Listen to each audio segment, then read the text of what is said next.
तो गैस हम लोग ने कल पढ़ा था अपना सेकंड चैप्टर फोर्स एनालिसिस। तो आज हम लोग कंप्लीट करेंगे अपना घूर्ण।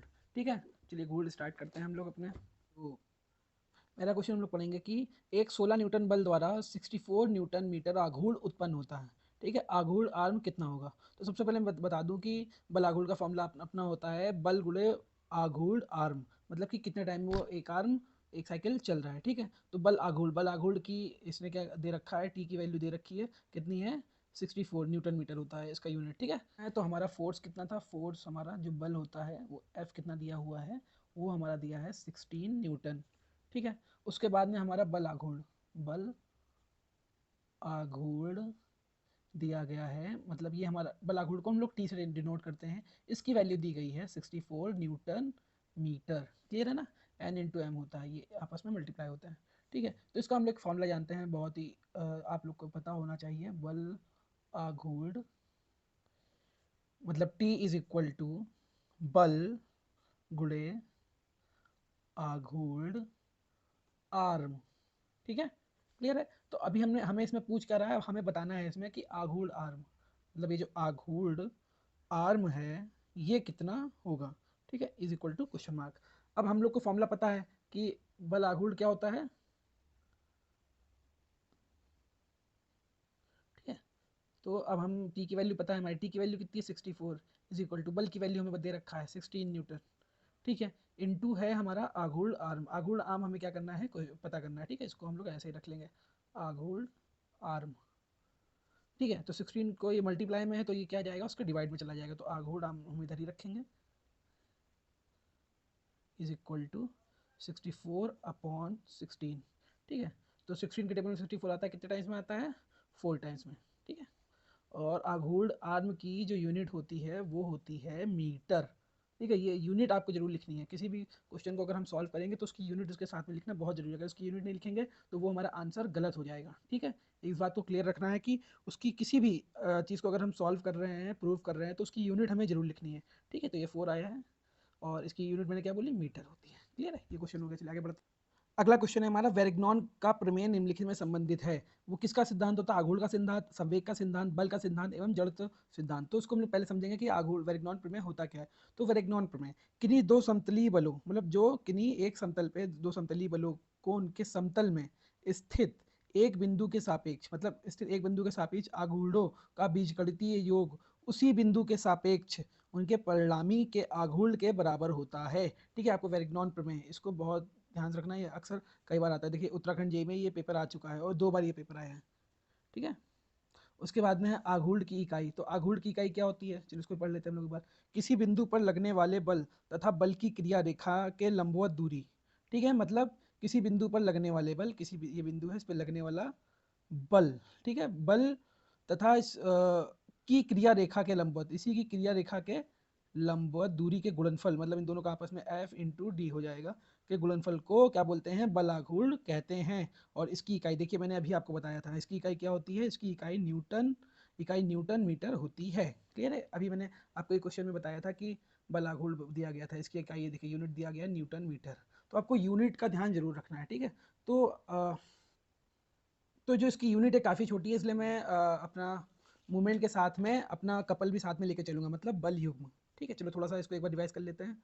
किसी निश्चित बिंदु के परितः बल के घुमाने वाले प्रभाव को उस बल का निश्चित बिंदु क्या कहते हैं, घूर्ण कहते हैं। ठीक है, बल और निश्चित बिंदु से बल की लंब दूरी के गुणनफल क्या कहलाता है, बल घूर्ण कहलाता है। किसी वस्तु को उसकी आलंब परितः के घुमाना क्या होता है, घुमाव घूर्ण होता है। ठीक है, उसके बाद में हम लोग पढ़ेंगे किसी दृढ़ या सीधी या वक्राकार छड़ जो एक स्थिर बिंदु पर घूम सकती है क्या कहलाती है, लीवर कहलाती है। इसको तो हम लोग डेली यूजेज में भी यूज करते हैं। ठीक है, उसके बाद में जैसे है आपका कि एक और क्वेश्चन पढ़ लिया, संतुलन की अवस्था में किसी बिंदु पर बलों के घूर्णों का बीजगणितीय योग होना चाहिए, क्या होना चाहिए, शून्य होना चाहिए। ठीक है, चलो हम लोग अगला लेसन स्टार्ट करते हैं, वो है हमारा बल युग्म मतलब कपल। बल युग्म मीन्स कपल। ठीक है, चलो इसको स्टार्ट करते हैं हम लोग फटाफट। तो बल, चलिए सबसे पहले हम लोग समझते हैं कि बल युग्म होता क्या है। तो क्या होता है, बराबर मान और विपरीत दिशा, बराबर मान और विपरीत दिशा वाले दो ऐसे बलों के जोड़े जिनकी क्रिया घुल्डन रेखाएं समांतर हों किंतु समरेख ना हो, ठीक है, वो क्या होते हैं, बलयुग्म कहलाते हैं। बलयुग्म आघूर्ण का फॉर्मूला क्या होता है, एक बल इंटू बलों के क्रिया रेखाओं के बीच की लंबवत दूरी। तो इसको हम इज इक्वल टू क्या लिख सकते हैं, और इसका इक्वल क्या होता है, बल गुणे बलयुग्म बाहु, मतलब उसकी जो हैंडल रहता है, ठीक है। उसके बाद में इसका फॉर्मूला हम लोग क्या नहीं करते, बलयुग्म आघूर्ण is equal to P into X. इसका यूनिट क्या होता है, न्यूटन मीटर, ठीक है, अभी मैंने आपको बताया हुआ था। देखिए ये बहुत अच्छा क्वेश्चन पूछा है कि जब ताले में चाबी घुमाने की कोशिश करते हैं तो निम्नलिखित में से क्या लागू होता है, लीवर लागू होता है, बलयुग्म या घूर्णन या फिर समतलीय बल। तो देखिए जैसे मान लो कोई एक ताला है, उसकी हम लोग चाबी कैसे घुमाते हैं, इस तरीके से घूमती है ना, और फिर उसी जगह पे आके रुक जाती है, आपने कई बार देखा होगा। तो क्या होता है देखिए इसमें, ऐसे बलों के समूह को बलयुग्म कहते हैं, ठीक है। मतलब उसने यूं पूरा घुमाया, मैंने उसको घुमा के फिर उसी जगह पे ही जहां से हमने स्टार्ट किया था वहीं पे हो गया, जिनका परिणामी बल शून्य हो, तो वो परिणामी बल, मतलब हमने यूं लगाया और यूं घुमा के हम फिर वहीं पे आ गए ना, तो ये क्या हो गया, जो परिणामी बल था ये हमारा शून्य हो गया। किंतु उनका बलाघूर्ण अशून्य हो, लेकिन जो घुमाओ हमने बलाघूर्ण ये लगाया है, ये चीज, ये तो मतलब अशून्य ही, काफी हमने वर्क किया है ना, इसका घूम के आया हुआ है, अशून्य हो। इनके प्रभाव में केवल घूर्णी गति संभव है, जो इस गति को हम लोग क्या बोलते हैं, घूर्णी गति।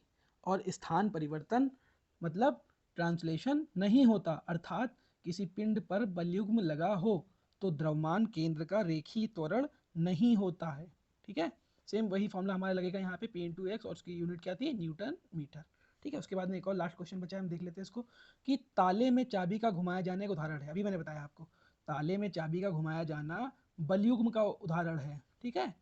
क्या है, बल युग्म का। अगर हम इसके परिमाण की बात करेंगे तो इसका परिणाम जो है कुछ भी नहीं आएगा, परिणाम कितना आएगा, हमेशा शून्य आएगा। लेकिन जो उसमें वर्क करते हैं, मतलब मान लो हमने ताकत लगा के उसको खोल भी दिया और तुम बोल रहे हो यार उसका कोई मतलब नहीं, तो क्या क्या इसको बोलेंगे, बल युग्म बोलेंगे। दरवाजे को खोलना तथा बंद करना आघूर्ण क्रिया द्वारा होता है, क्लियर है ना, कोई कंफ्यूजन। तो कुछ देखिए कुछ शॉर्ट टाइप के क्वेश्चन आते हैं, किस टाइप के आते हैं, कि दो समान तथा विपरीत समांतर बल जिनकी क्रिया रेखाएं भिन्न हो, क्या कहलाता है, बलयुग्म कहलाता है, ठीक है। एक बलयुग्म कौन सी गति उत्पन्न करता है, कौन सी बलयुग्म क्या करता है, किसमें हम इसको डिनोट करते हैं, ये हमारी घूर्णन गति में आता है, जैसे किसी ताले को खोलना या बंद करना, ठीक है। बलयुग्म को कहते हैं, क्या कहते हैं, टॉर्क। बलयुग्म की प्रवृत्ति होती है, क्या होती है, पिंड को घुमाने की, ठीक है। जैसे देखिए इस टाइप के क्वेश्चन, ये क्वेश्चन हमेशा आया है, हर बार आया है, कि चाबी को घुमाकर ताला खोलने अथवा बंद करते समय चाबी पर अंगुलियों द्वारा लगाया गया बल क्या कहलाता है, क्या कहलाता है, ये मैंने बताया आपको, बल युग्म, ठीक है। किसी बोतल का पेचदार ढक्कन खोलना या बंद करना क्या है, किसके कारण है, ठीक है, कमेंट कीजिएगा। बलयुग्म के बलों का परिणामी होता है, क्या होता है, शून्य। किसी बल का युग्म का आघूर्ण सदैव रहता है, क्या रहता है, स्थिर, ठीक है। इस टाइप के क्वेश्चन आने वाले हैं। किसी बलयुग्म को एक बल द्वारा नहीं किया जा सकता है, क्यों नहीं किया जा सकता, क्योंकि वो संतुलित होता है। किसी बलयुग्म को केवल प्रतिस्थापित नहीं किया जा सकता, क्यों, क्योंकि वह एक बल होता है। बलयुग्म के आघूर्ण का मान तथा दिशा स्थिर रखते हुए उसके बलों का बदला जा सकता है, क्या बदला जा सकता है, मान तथा भुजा को। अब अगला चैप्टर हम लोग पढ़ेंगे संतुलन के सामान्य प्रतिबंध, जनरल कंडीशन ऑफ इक्विलिब्रियम। इसको हम लोग कल कंप्लीट करेंगे, आज के लिए बस इतना ही। ओके, चलिए जल्दी मिलते हैं, तब तक के लिए जय हिंद, जय भारत।